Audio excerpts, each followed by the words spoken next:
Assalamu alaykum hormatly izleyijiler. Men jurnalist Allam Murat Rahimov. Bugün 2021-nji ýylyň 27-nji ýanwary.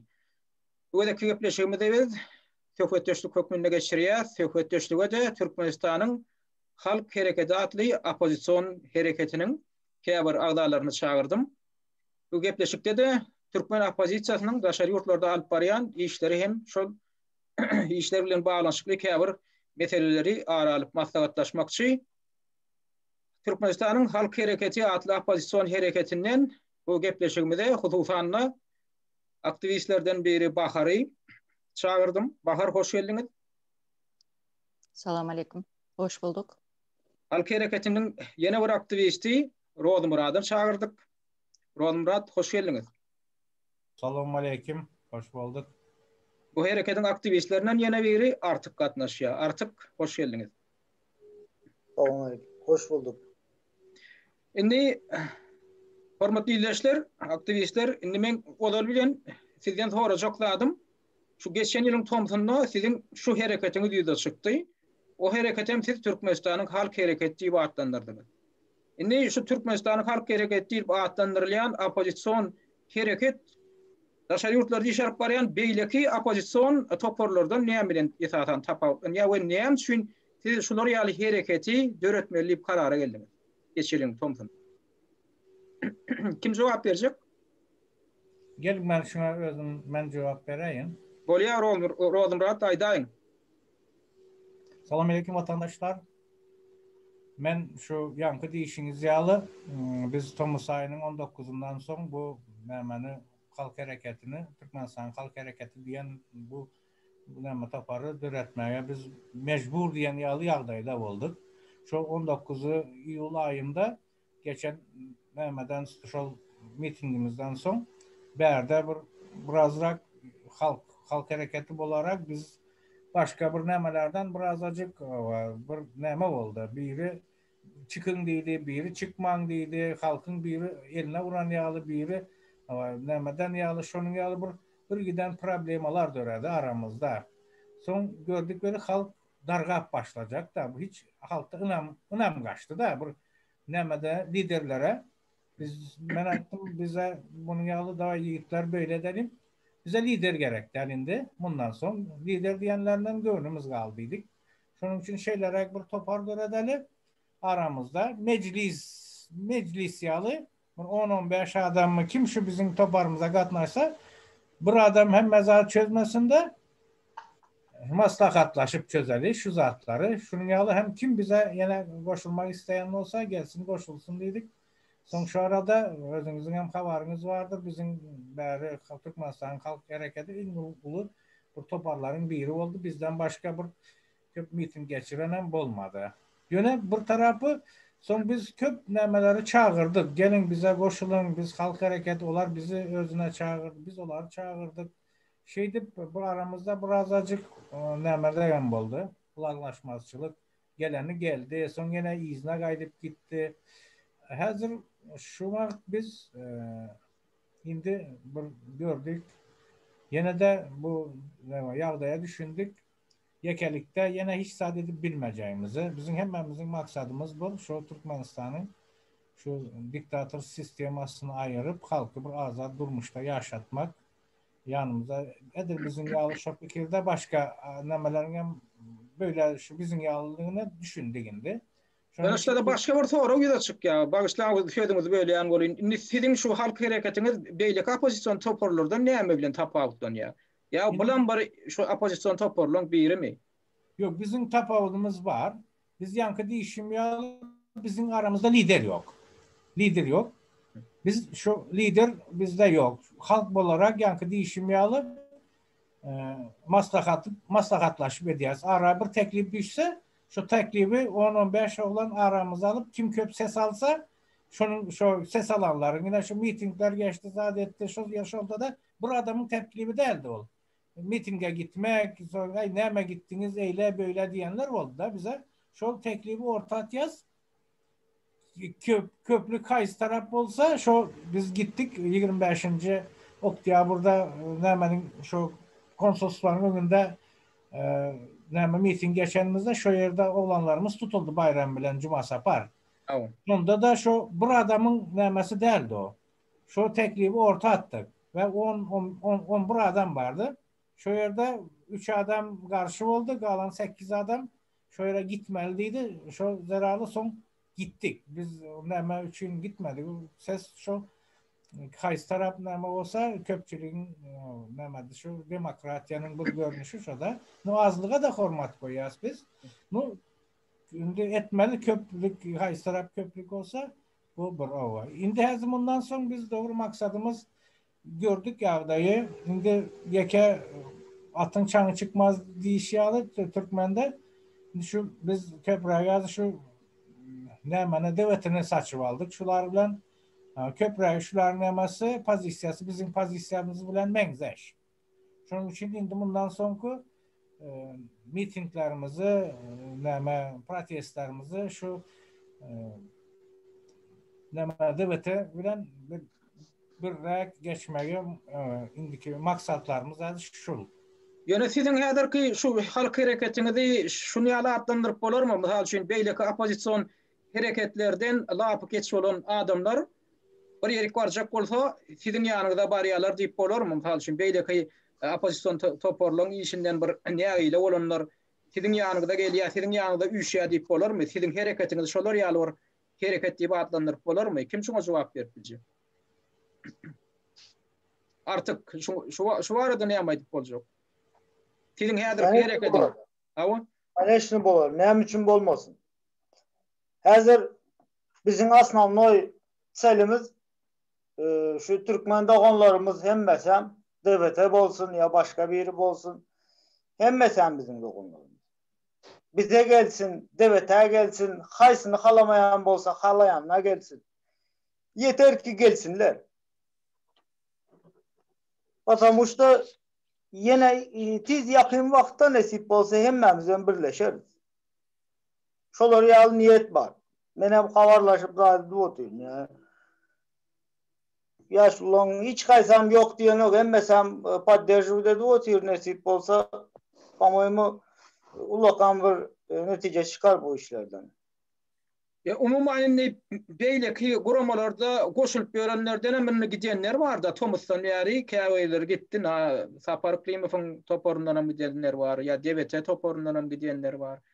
Başka da şunýaly näýile bolup ýörenler adam var da ýören adamlar şolardan size goşunanlar kelmi?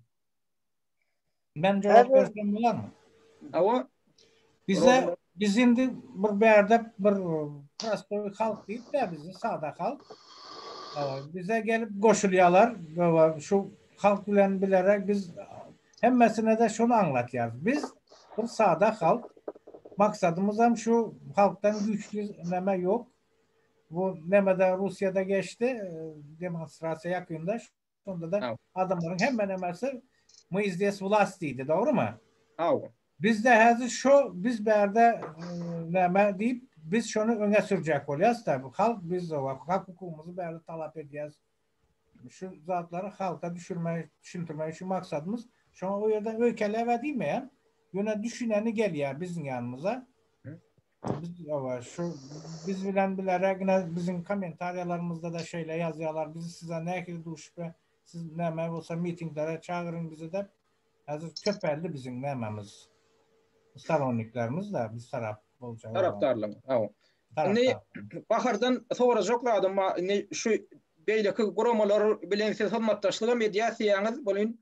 Ýöne beýleki guramalaryň içinde käbir ýöllerine ýa-ki ýorgunçany özüne çekjek bolmak ýaly bir tendensiýalar bar da. Mysal üçin ýaň ýakynda bir küçülnükde şol Sapar Klimov'un topor ýöri beýan etdi. Şu beýanetde da şu topor, şu opozisiýon topor Türkmenistany halat ediş komiteti ady bilen bir täze bir gurama, bir täze bir şunýal proýektiň döredilýändigini elan etdiler. O proýektiň içine de näme girýär?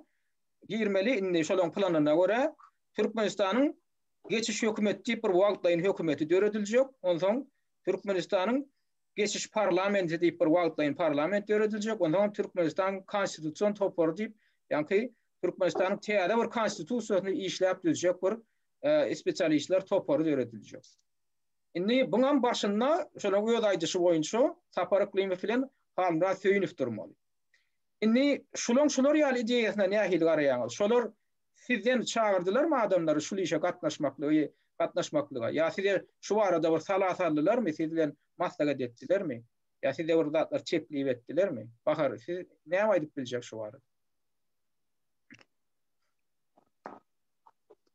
Men şuna cevap verecek olsam, men Sapar Iklimov'un hemen Hamra Dağı'nın çıkışlarını arada bir dinledim. Yöne bu etcek işlerinden haberim yok. Çağırandan eştem yok. Çağırandan haberim yok. Yöne men şu iki adamın 2 yaşlının alıp baryan işlerinde seriozunu alıp barmayanlığını öňem bir aýdyp geçtim. Häzirim aýdyp geçip bilýän. Yöne men şolaryň işini men seriozun diýip bilmeýän ýani. Näme üçin? Näme üçin? Sebäbi bir zat sorasaň bir normal bir atwet alıp bilemiz ýok şondan. Şu adamlardan mesela näme etmeli diýse olar o ýaşlylar gaýtam halktan soraýar. Biz şunu näme etsek bolarka? Şunu etsek bolýarmy, bolmaýarmy?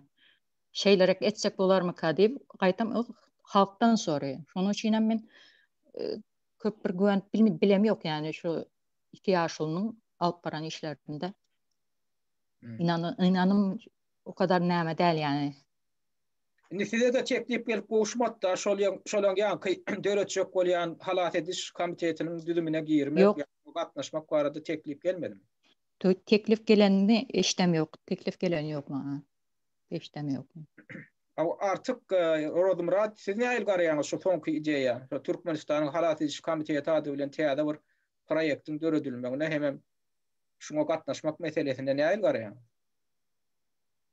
Eğer men bu sorulara cevap vermeli olsam birinciden ben onu eşittim. Ben eşittim hakiki. Yine bize hiç hile teklif gelmedi.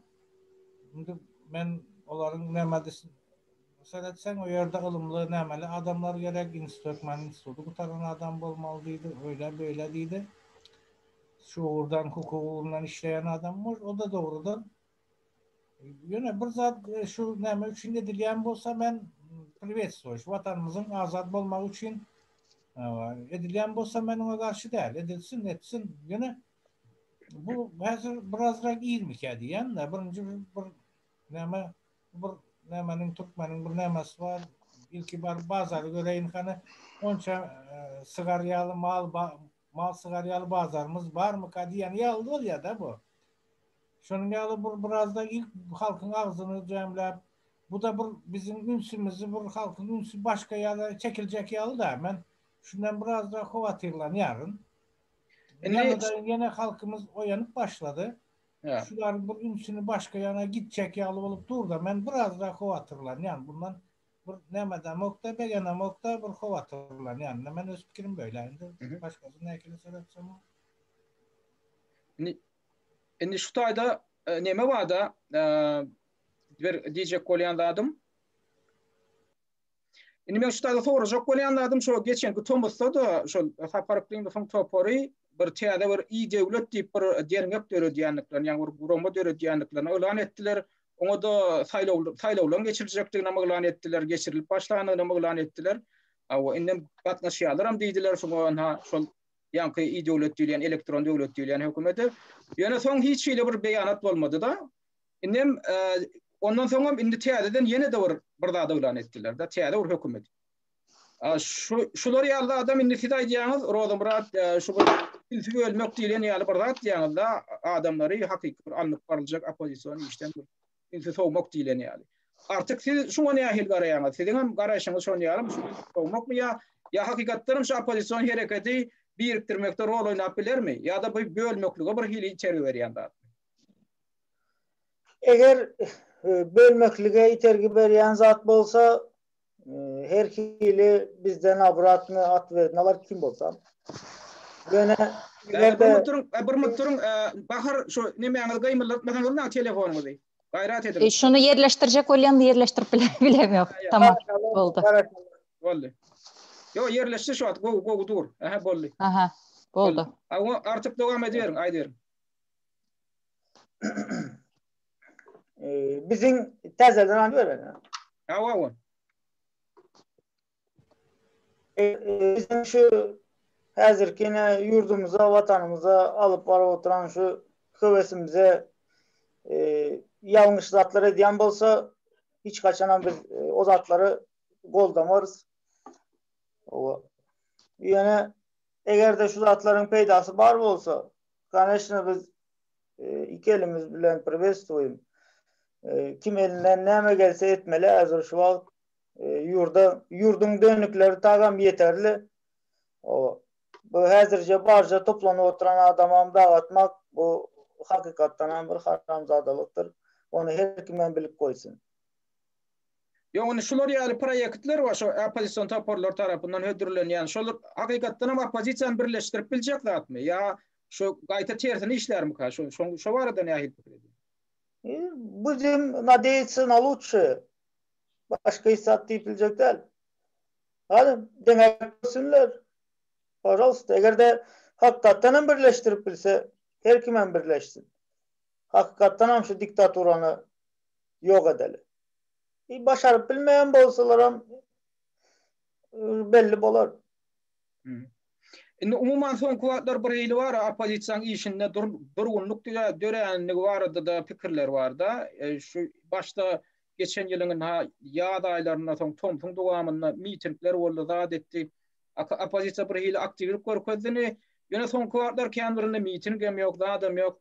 Indi şundan bir hili hovatire ediyenler var ya opozisyon ya üçüp barayam ya opozisyon işinden soğuşup barayam deyip alada bildir yani illeşlenmeden var da. Indi şu meselede näme diýip bolar şu alada bildir yani illeşlenmede opozisyon işini aktivleştirmek boýunça opozisyon işini birazcık golundurmakda näme gerek zatlar var, näme dilmeli? Bahar siz şu arada näme hit pikir edýär? Opozisyon işini näde binde aktivleşdirmeli ya golundurmaly? Opozisyonun işini goýlandyrmak üçin meniň pikirim şunýanak. Halky boldugyça oyandyrmaly. Mitingler, çastı mitingler geçirip başlasak, oyanıp başlayan, harekete geçip başlayan adamlarım köp. Yöne şu an pandemiyadan dolayı razırşeýne beren yok. Mitinglere gatnaşmanın, köpçüliklerin toplanmana razırşeýne beren yok. Şonuň üçin mitingler geçirilip, wagtynda geçirilip bolan yok.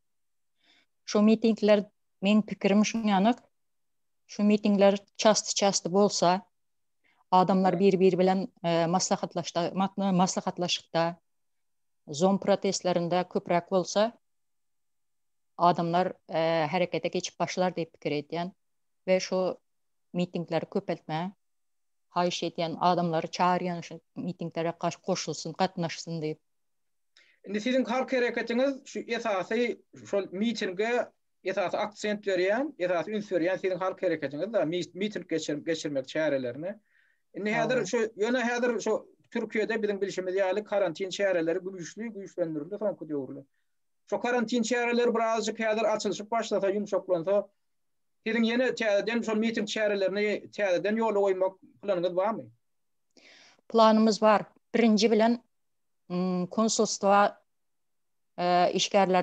işgärler için miting geçirmek planımız var. Sebebi näme üçin? Sebebi bizim köpümizin pasportlarımızın suragy yakınlaşıp gelýär. Pasportları bizim çalıştırıp beren yok. Ya uzaldıp beren yok. Onun için hiçbir informasiya halkımıza beren yok. Ya değiştirip uzaltıp berjek, ya da olmasa taze pasport berjek diýip hiçbir informasiya beren yok. Ya yolların açılıp açılmajağına hiçbir informasiya yani beren yok halk için. Näme etjämizi bilemiz yok. Şoň üçin konsolosluğdakylar şu halka yardım etmeyecek olsa, kömek etmeyecek olsa, olar näme üçin otur onan bilemiz yok. Biz şundan talap edýäris ve şoň öňüne barıp çykyş etmeye, miting etmeye taýarlanýarys. Yani planımız var. Konsulluğun öňüne gidip näme etmene, miting geçirmeye. Gatı doğru pikir. Indi şu son kuartlarım hakikatdanam şu ýer ýetmeýän zat da şol konsulluğun ya ilçehanalaryň etmeli işini talep etmeliler. Olana etmeli işine talep ama şol etmeli ova. Türkmenistan'ın migrasiya varadaki kanununda da görkezlen. Şu daşary ýurtlardaki konsulluklar we ilçihanalar şol daşary ýurtda ýaşap beren Türkmenistan'ın raýatlarynyň pasportlarynyň möhletini gutoranlar şonu uzaldyp bermäge şolar agtyarly hem borçly. Şolar etmeli. Borçlu. Hemme yurtta edilýär, ýöne şu Türkiýede mesela edilen ýok şol. Barsaňam edelem diýen ýok, bir toşny bir informasiýa beren ýok da halka. Inni sizem görüp dursaňyz, inni aýdalyny tasbir ýyl bäri diýen ýaly siz şu urda çağırış etýäňiz, zat etýäňiz ony Türkmenistanyň hökümet tarapyndan hem ýa ilçihanalar, konsulluklar tarapyndan hem hiç şeýle reaksiýa bildirilýär. Inni şu bir netije galanmak üçin näme etmeli? Ýöne bir aýda oturýarsyňyz bolýan, netije de bermeýän ýaly. Inni şu urda bir taktikaňyzy üýtmetmek, bir planyňyzda barmy artyk ýa Rodumrat? Siz näme pikir edýäňiz? Bir taktikany üýtmetmelimi? Üýtmetmeli bolsa näde üýtmetmeli? Bir netije galanjak, bir netije galanjak hereketler etmeli. Bir hili hereket edýäňiz netije berenok. Onu şonu bir başgaça edip görseňiz diýip bir pikir barmy? Dogry aýdýaňyz. Biz hazır şu nämäge geçdik. Hazır görüp otursak, bizim yaşlarımız berde aslında şu Türkiye'de yaşayan yaşlarımız hemmesi berde biz berde YouTube bilen imodan emet yazda köprek hareket edip görüp otursak olar TikTok'tayken köp bir 100 binlerce Türkmenler var şu yerde. Hem görüp otursak bizim halkımız dedik biz şu wagtçaly pasif şunun ýaly hiç bir näme bilmeýän ılımsız zat diýen düşünje bilen soňra bir ýanky diýişiniz ýaly halkyň aktivniligi düşdi diýip ýördik. Biz şu TikTok'a girip begendik. O yerdeki özü bilmeýän vatandaşlarımız ýöne olanlarımız şu TikTok diýen programa has bular aktivleştirdi. Görüp otursak gün-günden aktivleşip oturuyor da şu ýerde her bir giren şu ýerde gatnaşyjy TikTok'a özü bilmeýän ýöne aktivist ol. Görenlerimiz olsa berde bular mesela bizde maska yiyip otursalar da böyle o yerde maskasız bir eyyemden beri maskasız çıkış edip baba. Bizde TikTok'am hemmesi böyle alanda zapete gidiyor doğru mu? Instagram'da da var adamlar. Instagram'da da yüzlerini açıp gürlep yatıyorlar oğlanlarımız. Beni katı beğendirdi özüm. O yere de şunyalı şu näme soňky wagtda olanlar nämeler atýalar, olary da görýärler. YouTube'da meselem 1000 adam görse bar TikTok'ta 10 bin 15 bin adam görýär da onu. 4-5 adam paylaşsa 100 bine yakın adamlar her gün görüp oturýarlar. Bizde şu näme bizden kesip 2,5 minutlyk batyp durlar olanlar. Görýänler diýip olar begenýärler. Biz häzir şu uğru saçyp aldyk. Häzir TikTok bizden yaşlarımızın bolýan yer özlerem görýärler. Komentariyada yazýarlar. Biz häzir şu ýoly seçip alyp şu bilen hereket edip oturýarys. Ýöne da başga bir tarapy bar da, şu Instagram'da da TikTok'da da esasan ýaşlar oturýar köpüsi da. Ýöne olaňam ýöne goýýan şol materiallaryna seredýän bolýan bir ýeňli saatlar da bir şol tek bir ýeňli saatlar bir özleriniň günnelik durmuşyndan bir açyk görkezden bolýarlar, tant eden bolýarlar, aýdym-aýdan bolýarlar. Şol ýaldatlar köp da. Ýöne şolaň içinde siziň gözüňizi ýylýan bir syýasy ehengde, bir syýasy temadan bir goýulýan zatlar barmy? Türkmenistanyň içindäki problemalary goýýan adamlar, ýaşlar barmy şo taýda? Ýene bu dogry maýsy var. Ýöne göremok. Ýuwaş şol zatlardan başlanýar. Başga ýoly ýok muny. Käbirleri şoňa girip uju başlanda uju ýörep ýuwaş ýörep gidýärler da uju aň düşünjesi artyp otyr ýaşlaryň. Şonu goýup şu ýere özüni görkezýär, gorkmaýa, şu gorkmazlyk, soňra çekinmezlik. Şondan men düşünjem böyle şu. Şu ýerde giderler diýip men şu ulunamam bar. Inni siziň aýdyşyňyz boýunça şu urunda täze bir strategiýaň bir görünüşi da siziň düşündirjek bolýar. Ne ýakynda siz Russiýada näme geçdi? Şu miting geçti 23. yanvarda Navalnyny şu siýasatçy Navalnyny goldap şu ýerde başga mas medialarda hemmesini jemlende 50 milyon adam göreneken. Şu nämeler da şu Navalnyň nämäsine gelip bir TikTok'un özünde 220 milyon adam göreneken de şu ýaşlar şu ýerde bir-birine paylaşıp şu haçan çıkmalı, 23'inde çıkmalı. Şu TikTok'un hasabyna şu zat boldy diýerler de bu Nemede geçen o Arapskaya Vesna deyip nemede geçti. Kadafi bu yada Libya'da. Şunda Facebook'un eden işi değildiler de. Yadınızda olsa Facebook'un üstünden oldu deyip Rusya'daki yazı TikTok'un üstünden deyip şunun yalı TikTok'a yukarı baka verdiler de esas yaşlar oturuyor da bu zatları ne edecek zat adamlar hem yaşlar. Şunun için biz yazı şu kanlamada işlev oturuyoruz da şu. Artık sonra vermekçi artık şu yaşlar bilen işlemekte bir nehili çemeleşmek gerek. Tevavi yani oralım adam doğraydı ya da yaşlar bu ulu iş. Daşarı yurtta gatı millerce studentlerimiz var. İşlep öğren yaşlanmadık yani öldürem. Köpütü şolan ya Instagram'da atıyor ya TikTok'ta atıyorlar da.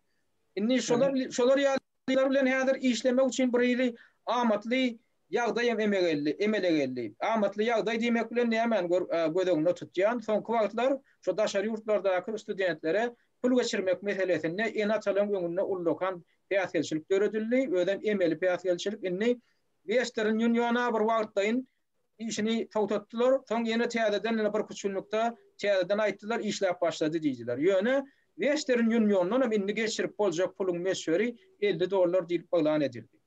Olam diňe häzir aşgabatda geçirip bolýandygyny aýdýarlar. Daşawy Türkmenawat ya Mariýaly welaýatlarda geçirip bolmaýandygyny aýdýarlar. Häzir hem näme üçin martdan geçirip boljakmyş şu $50. Indi kartyn üstü bilen geçirip bolýan pulum $50 getirdiler. Şonam indi $100 diýerler, onu ýöne ellerini alanlaryna son çıkarıp bolýany $37. Näme üçin? Olam şu $50 geçireňde $50'ın ucundan $13 ýygym alyp galýarlar diýär, tutum alyp galýar. Şunun netijesinde daşary ýurtdaky ukap beren studentlere häzir ýaşar ýaly bolmady. Şolaň ýyjak şöreğine de ýeten şu alýan pullary bir aýyň içinde de. Nirde ýaşaňda da sen Orfiýetde ýa-da Ukrainada oku ya Türkiýede oku tapawdy ýok. Indi häzir şu ýaşlar çykgynsa ýagdaýa geldi. Indi şu ýagdaýdan peýdalanyp şol ýaşlary bir aktivizm, opozisiýon işe çekmekde näme etmeli artık sizin pikiriňiz? Şu ýaşlary uruklandyryp boljakmy şu dören ýagdaýdan peýdalanyp? Ruhlandırıp bol. Конечно, ruhlandırıp bol. Çünkü bizim katı umidimiz köp. Yaşlarımız oyanar, beydip özüne nisk alıp varmaz hiç kaysam. Nadeyiz. Köpten beri ucu başlamalıdı bunlar. Şu $50, $30. Şu yağdaylara çelle düşüyence köpten bundan katı İrrak vaxtda ucu nəmə qoyub gözməldiler bunlar. Öz söz azadlığını sorab, özünün hakkını, hukukunu soramalı yaşlar bunlar. Patamışda bunlar daşary yurtda okap yören, biz daşary yurtda işläp yören. Daşary yurtda okap yören adamın ılımy bilimi birazcık köprek bolýar. Men bilişim ýaly işläp yören meseleden de. Çünkü berdeki işläp yören adamlar hani %70'i diýeli olar ýaly bir abrazawan, yani gören adamlar değil. Şonda da şu taýda çykyş edip bileninden paylaşıp hakyky yine arada sırada bizi absurdalem edenler bolýar. Öz milletimiz Türkmen halkynyň içinde şular ýaly gynansalam ýagdaýlar döreýär de. Yani o zatlar etmeni hiç kaysına Sovyet etjek değil. Bizim yanımızdan girip bize birazcık podderşka edip bizim bilen bile bolsalar biz hemmemiz hem Türkmen halkı, şu studentlarımız hem Türkmen halkının geleceği. Hazır bunlar bizim bilen çıkıp da her şeyle bizim bilen havarlaşıp bizim bilen siyaset etmenin gereğine şu $30 kayıl bolup oturuyan bolsalar göreli. Yine birazcık oturun. Bolýar mı? Hani son näme bolýar? Özüňizden aňyzdan gidýänçe açlığınızdan ya da okluğunuzdan bilen mokine erkek olanlar hatta işler diýeli. Ýöne %100 bilen ayal maşgal, gyz maşgalalar şu taýda nädip günni görjek? Erkekler şu taýdaky yurdun daşyndaky erkekler size yüzlenip otyr. Haraşo, özüňiz ekleýäňiz, özüňize işläp öz puluňuzy tapýaňyz, ýöne şu bizim Türkmen zananlarymız, gyzlarymız şu taýdaky şolar nädip pul gazanmaly? Siz kelläňizi birazcık işledip otyrsyňyzmy? Öz öz nesibenizden, özünüzün ıkbalınızdan kaçıp yürenizden havarınız var mı? Neyli siz Vışabrazov'unu çağalar bolup yetişeceksin? Vışabrazov'unu adamlar bolup ne edip size hükümete inanmalı? Hazır size şeyle bir umut bağlayıp biz qaraşı otururuz. Siz hiç kaysınızdan sesiniz çıkan okşu diktatorodan korkuşu oturursunuz. Son size ne edip şu devlete inanmalı yaşlar. Bize durmoruz. Biz dakansa gideriz. Diyenimiz yalan nesip olsa aziz vatanımızı kaydı alarız. Yöne siz bilen veya sizsiz. Yöne size yurduna not sonucu içkili bir povut kalmaya. Aziz yaşlar. Gatı doğru edýäňiz. Şu bilme alıp beren daşar yurtlarda ýokary bilme alıp beren ýaşlaryň köp bölegi ertek gün ýurda dolanyp barmakçy. Ýurda dolanyp baryp ýurduň dürli pudoklaryna ýol başy işlerde işlemelem, şular ýurdy galdyrmalem, şular ýurda ýol başy etmelem geljekdir. Şular da indi potensial ýagdaýdy. Ýöne häzir şular ýaly yurdun alıp bilecek olur. Şurada ýöne şular ýaly aýgytly ýagdaýda indi şu içeridäki häzirki diktator rejimini şulan bokurdagyny tutdy. Şulan ijek çöreginden häzir kesip otýar. Indi şulan eklenjiriň ýagdaýy häzir nähil boljagy belli däl bolýan. Ýöne näme üçindir bir köpçülikliň aýaga galyşlyk bir görnür. Şu ýa eýhatanam student ýaşlaryň içinde. Eýhady kötünýän toparam häzir şolar. Indi şu meselede bahar tinäýli ýüzden ýene bir ýaşlar. Yine bir zat boş oyun haýypdy. Şu studentler köpüsü men hiç gaýsy %100 hemmesem atkazypsa diýe bu zady edesi gelen ok diýesim gelen ok. Bar içinde olanlaram gyzlaram bar köprägemdir. Ýöne bulan ejek hakalarında da görürüm bar. Bağışlarsınız ýöne her kimin hem ejek hakasy menem ejemem kakamaym gaty ulokan hormat goýandyr. Ýöne sizin hem ejek hakaňyzy hemmesine o hormat goýandyr. Ve şu hormat bilen gürleyen ejek hakaları. Seyredin. Siz edeniz yok mu? Elinizi çekin, bize yol verin. Çağalarınızı hiç kaçan şeydip söz azatlığını sorap, öz hak hukukunu soramaktan siz mahrum etmem. Şu günahı siz almam. Bizim geleceğimizdir bu. Biz öz geleceğimizi özümüz kurmalı. Sağ olun. Bahar siz näme pikir edýäňiz? Sizin şu student ýaşlara, umumman daşary ýurtda şeýle kötenip ýören häzirki ýaşlara aýtjaklardyňyz näme? Şolara etjek bilmenmäňiz näme? Meniň aýtjak zadym, meniň aýtjak bolan zatlaryň hemmesini artyk aýtyp geçdi doganymyz. Menim şunu aýdan zatlarynyň hemmesini goldaýan sebäbi daşary ýurtda okap ýören studentlerimiziň hemmesiniň aklı başında daşary ýurtlarda hani öğrenmene, aklını biraz özleştirmene köprak bir ýagdaýy var diýip düşünýän de bizim Türkmenistanymyzdaki da ýaly däl, yani Türkmenistanda studentlerimizin hemmesi çäreden başka eden işi yok. Bärde okumana vazmonus var. Bilim almana vazmonus var daşary ýurtlarda diýip düşünýän men. Şoň üçin daşary ýurtdaki öz hakyny iýdirmesin. Hemmesi $30 bilen, mesela $30 bilen o karnını doyursunmu, üstüne bir zat alsınmı, okuuna gitsinmi, näme hiçbir zada yeten ýok. Onun daşında işlemene çalışýarlar. İşlemene çalışmasında gözünü açsın. Dünyada näme bolýar? Halk näme diýip harekete geç başlady? Näme etsek näme bolarka? Şunun pikirinden azrak etse, balşınsto studentler daşary ýurtda gynanyp ýörler. Onun daşında okuğun daşında işlejek bolup, mana aradan çıkan çağalarımız var. Enatalara bu habarlar juda acı gelýär. Ýöne gynansak da şu acı günlerden bir şekilde çıkmamız gerek. Şoň üçin hem studentler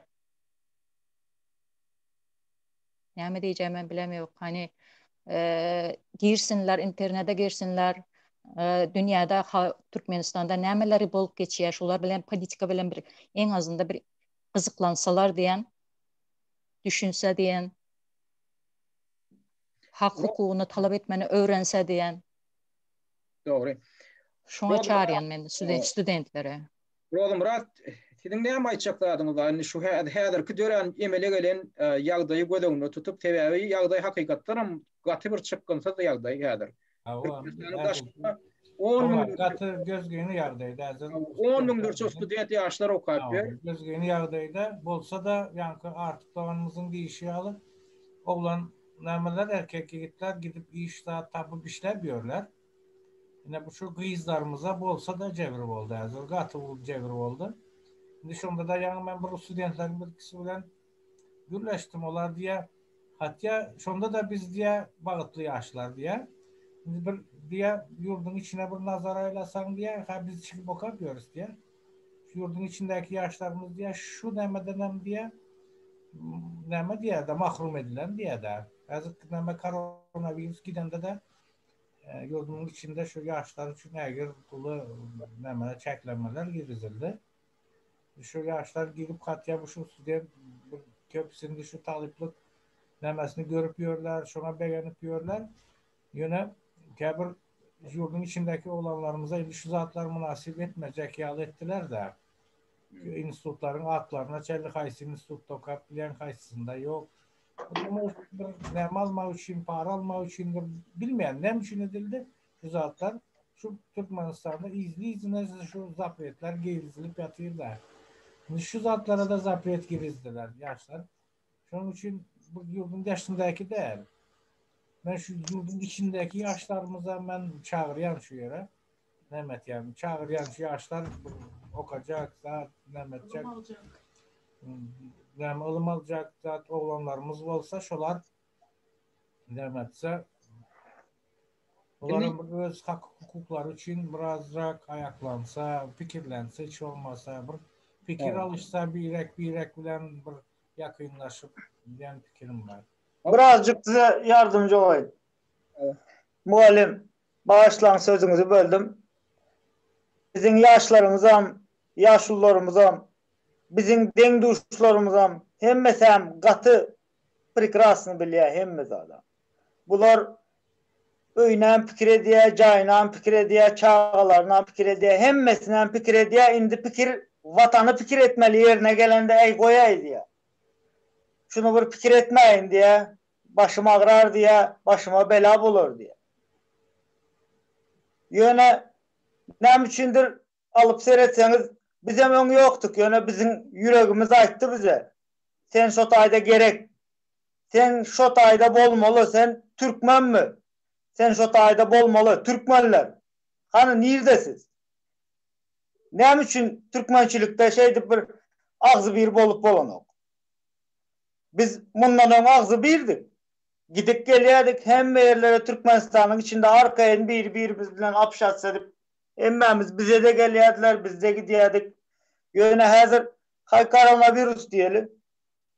Baryp gelip bolanok. Ýöne apşeňe bar gine de, потому что ýurdun daşynda İstanbullular ýurdun daşynda bize ulaşyp bilýärler. Ulaşyp biler ýaly Vazmoşdan döretjek diýipdim olim. Telefon nomeri falanam bar. Indi biz bilen habarlaşıp bilýärler. Habarlaşın. Bize goşulun. Gelin paylaşın. Şu taýda her kiminem düşünjesi важныdır. Her kimin aklından geçen zat важны, потому что siz hemmemiz bile gelecekki Türkmenistan'ın kahramanları.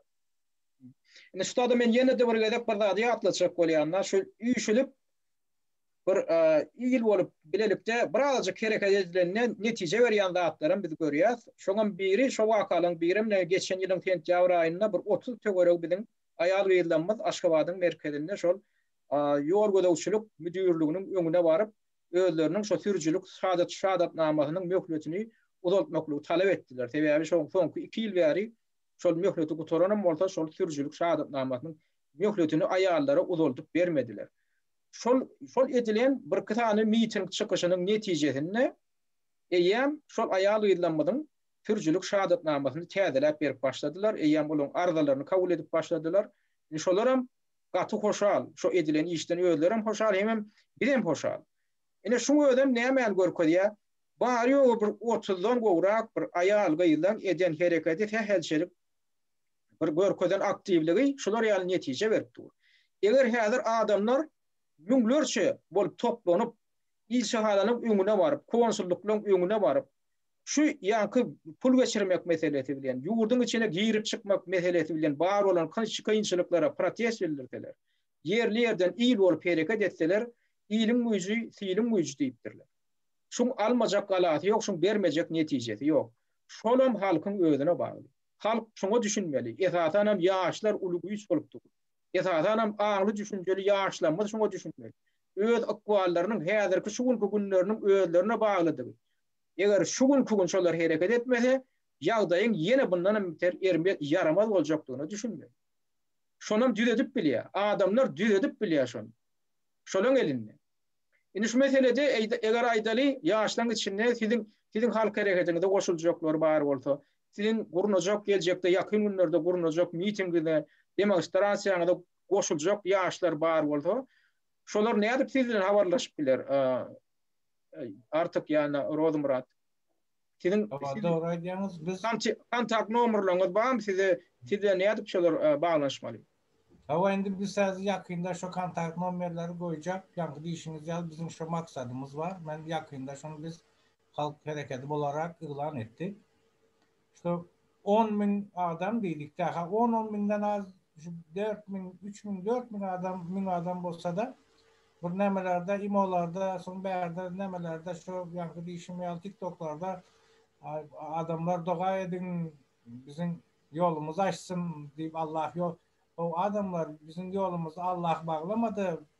Bizim yolumuzu dua eder yal deyip bir kezek çıkışam ettik de bu adamların havarı var. Şu neme bilen ben dedim şu 3.000 4.000 adam toplanıp bazı şu konsolosluğun önüne varsa bir günde de olanlar açıp bilyası yolla dedik. Bak sen talap yankı işinizi ya 30 saniye ayıldık iş bitirmiş tamam mı? Evet.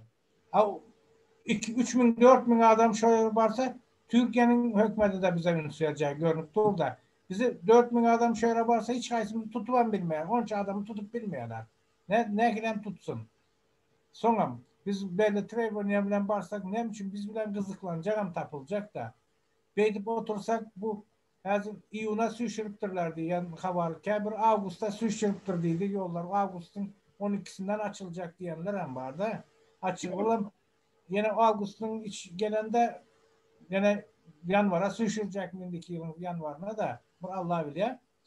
Şunun için talep etmesek bu gözlerini özümüz bu hak hukukumuzu bizi böyle hiç kimin vermeyecek alın siz de hakkınızdan payınızı alın diyecek ya tapılmacağı ucu gözüne dürtülüp buranız adı da görmeyenler de şunun yalı bizim halkımızın da sorayanlar var. Biz yakında şu öz kanalımızda şu telefon numaraları olanlar bile maslakatlaşıp koyarsın. Biz bilen Nemeder aktaran Nemer Allah'ın tabuttu. Kanalınızın adı näme? Anlamadım. Kanalınızın adı näme? Türkmenistan Halk Hareketi. Şu kanalımızda inşallah yakında koyarız. Telefon numara İslam'daki adam bize can edip haberleşip biler. Yakında şu yakında. Onu hormatly illeşler, vatandaşlar onda şu taýda gurrun bidi jemle elin. Böyle. Böyle bir cuma sapar nemeler hakta da bir neme çaktım sağ olsun açacaktım yankı şu işiniz yalı cuma sapar şu bize hazır şu siz nekili birleşýäňiz diýdiniz de şuna men goşaysam şu bizim dengimizde hazır devletinin aktivistleri yanımızda eňine verip bizi şu cuma sapar doğanımızı şu nemeden alıp çıkmaga dengimizde şolar mahkemeye oturýarlar.